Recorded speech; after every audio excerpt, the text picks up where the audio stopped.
Objection is ordered.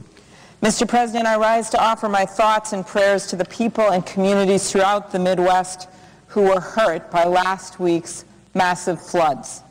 It appears that the floodwaters have begun to recede, but the long, hard process of cleaning up and rebuilding lies ahead. In particular, I offer my sympathy and support to my colleagues, Senator Harkin and Senator Grassley. Their governor has declared 83 of Iowa's 99 counties to be disaster areas. Worst hit was the city of Cedar Rapids, Iowa. Over 9 square miles, or 1,300 blocks, were flooded in the city. 25,000 people had to be evacuated from their homes. Preliminary estimates indicated over $700 million in damages. This is in Cedar Rapids alone. In Cedar Rapids, it's being called not the flood of the century, but the flood of the half millennium, an event that should occur once in only 500 years. In fact, rescue workers from my state of Minnesota have been deployed to Iowa to help the victims of the flooding there. While the residents and businesses of Cedar Rapids were hit the hardest, they were hardly alone. Heavy rainfall last week submerged much of the Midwest: Wisconsin, Illinois, Indiana, Kansas, and my own state of Minnesota. Throughout the Midwest, corn and soybean fields turned into lakes. City streets turned into canals. It's like water world in many parts of the Midwest, Mr. President. There's water everywhere, and where there isn't water, there's mud, lots of mud. In terms of physical devastation, some are calling these floods the Katrina of the Midwest. Among the areas suffering flood damage was the southeastern corner of my state of Minnesota. 3 major rivers in the area, the Root, the Cedar, and the Zumbro, all flooded. 4 Minnesota counties were declared state disaster areas: Freeborn, Mower, Fillmore, and Houston counties. This includes areas that have already suffered extensive flood damage in the past year, both with the devastating floods in August last year, as well as the floods earlier this spring. As you can see from this aerial photograph taken just last week, floodwaters poured across big sections of the city, flooding not just streets, but highways and freeway ramps. This weekend, I spoke with the mayors of Austin, Rochester, and Lanesboro. Later in the week, I plan to visit the area and meet with local leaders and residents. After the floods last August, I traveled to the area several times to survey the damage and work with local and state leaders to obtain federal aid and assistance. I know these communities are strong, just as you will see with the state of Iowa, whose state has been hit even harder, and they will make it through these disasters. Last week's flooding resulted in deaths. One Minnesota man, Dale Wangan of rural Albert Lee, was driving home in the dark, rainy night, and suddenly his car plunged into rushing floodwaters because the road was washed away. Emergency responders found him only because another car came along and also plunged into the water. That driver was able to get out, but he told rescuers that his car had crashed on top of another car. Austin, Minnesota is home to Hormel Foods, a Fortune 500 company. They had to close their corporate offices because of the flood. Here's a second photograph of Austin, also taken last week. You can see that it wasn't just a few wet basements. Some neighborhoods were flooded practically up to the treetops and had to be evacuated. Fortunately, unlike much of Iowa that you will hear about from Senator Harkin and Senator Grassley, Austin was spared even worse damage because ever since a major flood 30 years ago, they have been implementing a comprehensive flood mitigation plan, including the purchase of more than 250 homes in flood-prone areas.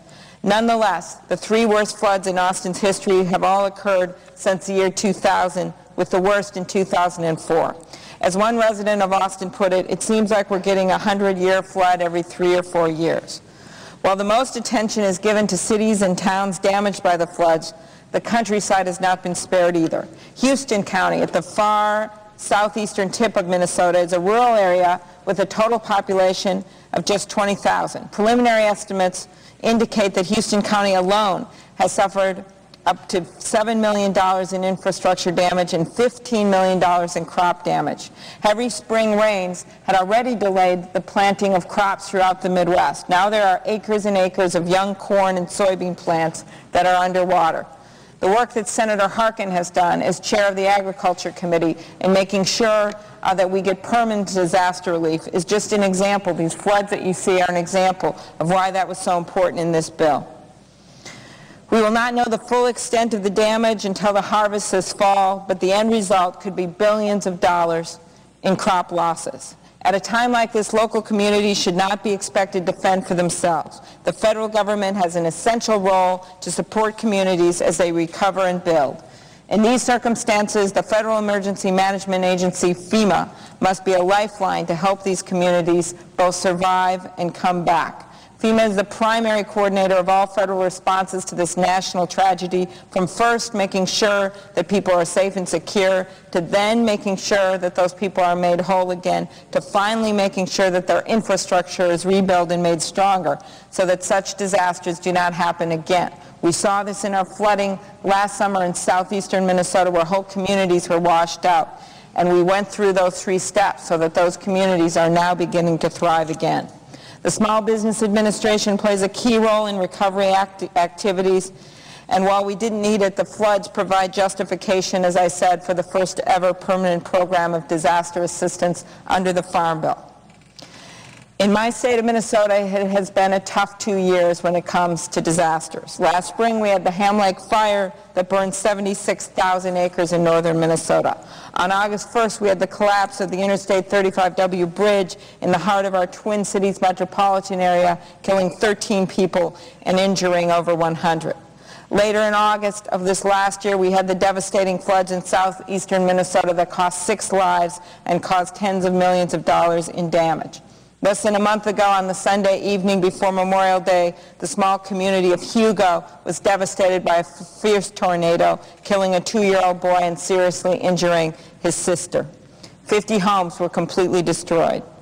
But there is one special thing we've seen with each of these disasters. It is the sight of people joining together to help and care for others in need. Even with all the devastation, disasters like these still bring out the very best in the human spirit. Not just neighbors helping neighbors, but strangers helping strangers. Disasters can take away lives, they can destroy homes, and they can wipe away roads and bridges. But in America, we will not let them take away the spirit of our community. With this appropriate state and federal support, I am confident that the flood-damaged communities of the Midwest will thrive once again. With leaders like Senator Harkin and Senator Grassley, I am confident that Iowa will thrive once again. I think about the epic flood that occurred 11 years ago on the Red River bordering Minnesota and North Dakota. The waters inundated downtown Grand Forks in North Dakota and East Grand Forks in Minnesota. 60,000 people had to evacuate, 900 lost their homes, and 11 downtown buildings were destroyed.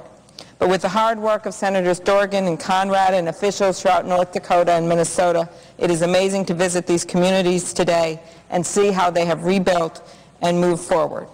I hear that officials from Grand Forks have already reached out and are talking with their counterparts in Cedar Rapids, giving them advice on everything from legal issues to how to rebuild. That, too, Mr. President, is the spirit of America. We will know that we will be able to get through this disaster because we know we will work together and provide support to one another. With that, I yield the floor. Thank you very much, Mr. President.